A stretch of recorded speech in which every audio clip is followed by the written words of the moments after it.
En direct avec nous de Rabat Hassan Al-Alaoui, directeur de publication du journal Maroc Diplomatique. Bonjour Monsieur Hassan Al-Alaoui. Bonjour madame. Alors, nous sommes le 9 mars, date historique qui nous renvoie en 2011, une date marquée par le discours royal qui a tracé les jalons de la Constitution de 2011.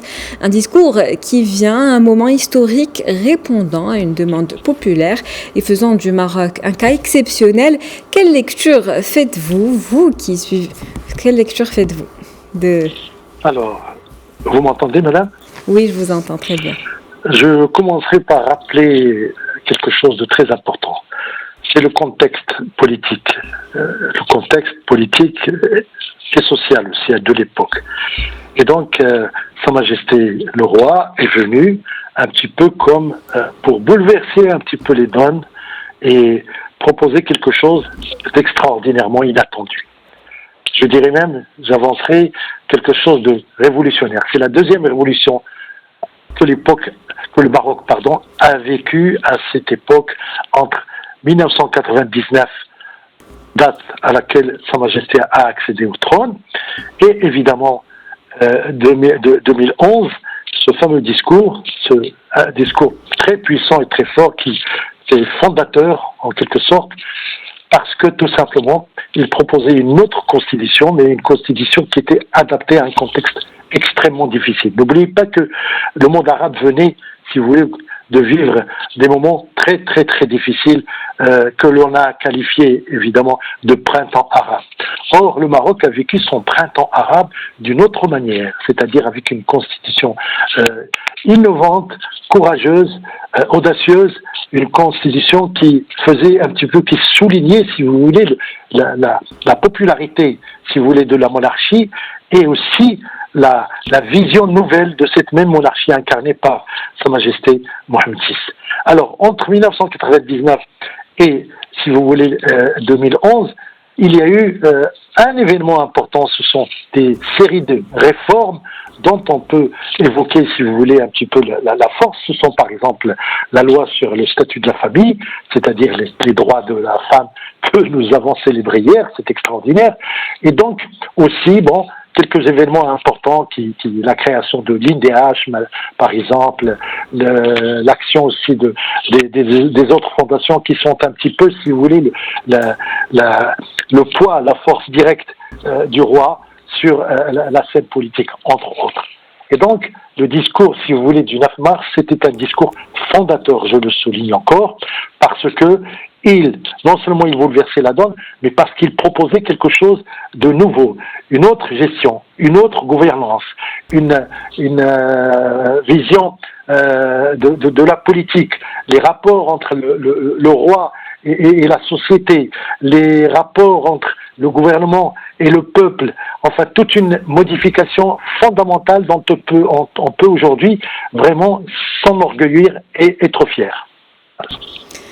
D'accord, merci pour cette réponse très élaborée. Donc vous qui suivez la scène politique marocaine de très près, quels apports ont été ceux de la Constitution de 2011 selon vous ? L'apport, c'est d'abord, si vous voulez, la force, le renforcement des partis politiques, le renforcement de la société civile, la manière, si vous voulez, d'aborder les problèmes du Maroc, la création je reviens toujours de l'INDH, qui est une force importante dans la mesure, si vous voulez, on a un peu privatisé, si vous voulez, la gestion, si vous voulez, de la lutte contre la pauvreté. Il y a eu la suite, si vous voulez, dans l'histoire de la diplomatie marocaine, à savoir l'affaire du Sahara marocain, donc qui était donc dans la proposition de l'autonomie régionale avait été faite au Conseil de sécurité 2 ans avant, c'est-à-dire en 2007, et puis le rôle aussi, si vous voulez, de la relation entre le pouvoir, si j'ose dire, ou le gouvernement, l'autorité et le peuple, les réformes énormes qui ont été entreprises sur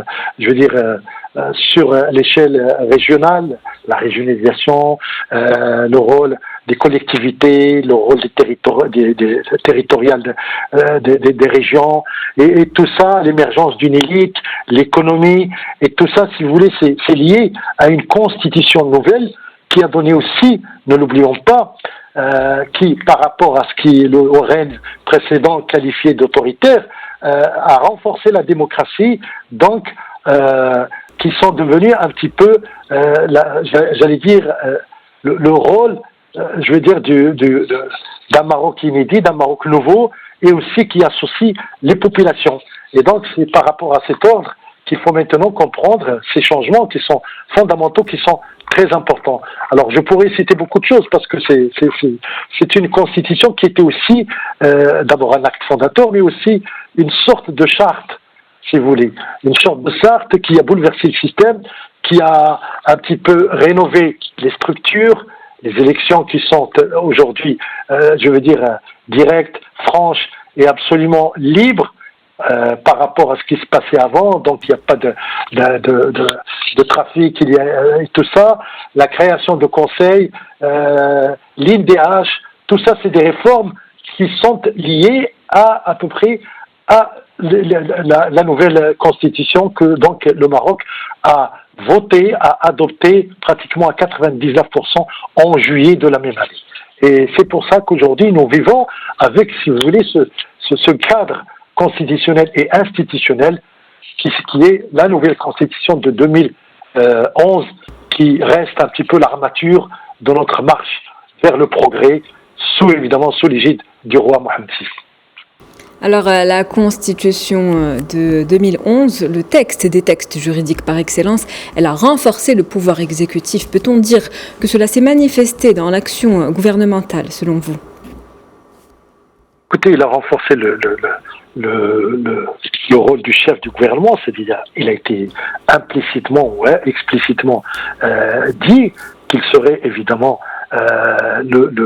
l'exécuteur de la politique nationale. Laquelle politique nationale souveraine et libre, c'est donc inspiré par le roi, lequel roi c'est un homme de progrès et d'ouverture, qui veille au travail de son gouvernement, lequel gouvernement est composé aujourd'hui de 6 partis, c'est-à-dire un gouvernement constitutionnel et consensuel qui incarne l'unité et l'unicité du Maroc nouveau, et c'est ça la force.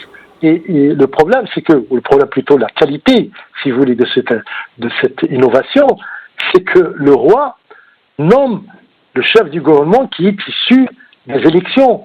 Donc il n'y a pas, si vous voulez, une action interventionniste autoritaire du roi, c'est-à-dire le roi s'implique et le roi s'en tient stricto sensu à la Constitution, donc aux articles 49 et les autres, pour nommer son chef du gouvernement, qui était donc qualifié de Premier ministre, et il est devenu chef du gouvernement, une qualité encore plus puissante, parce que il est censé diriger, c'est un chef qui est censé diriger l'action du gouvernement, mettre en œuvre la politique royale, la vision du pays, et donc le changement radical, c'est d'abord ça. Et nous sommes là en train de vivre justement la continuité, si vous voulez, de cette innovation majeure qui a été, si vous voulez, initiée par la nouvelle constitution de 2011. Alors, merci Hassan El Alaoui, merci pour votre intervention. Je rappelle que vous êtes directeur de publication du journal Maroc Diplomatique. Vous étiez avec nous en direct.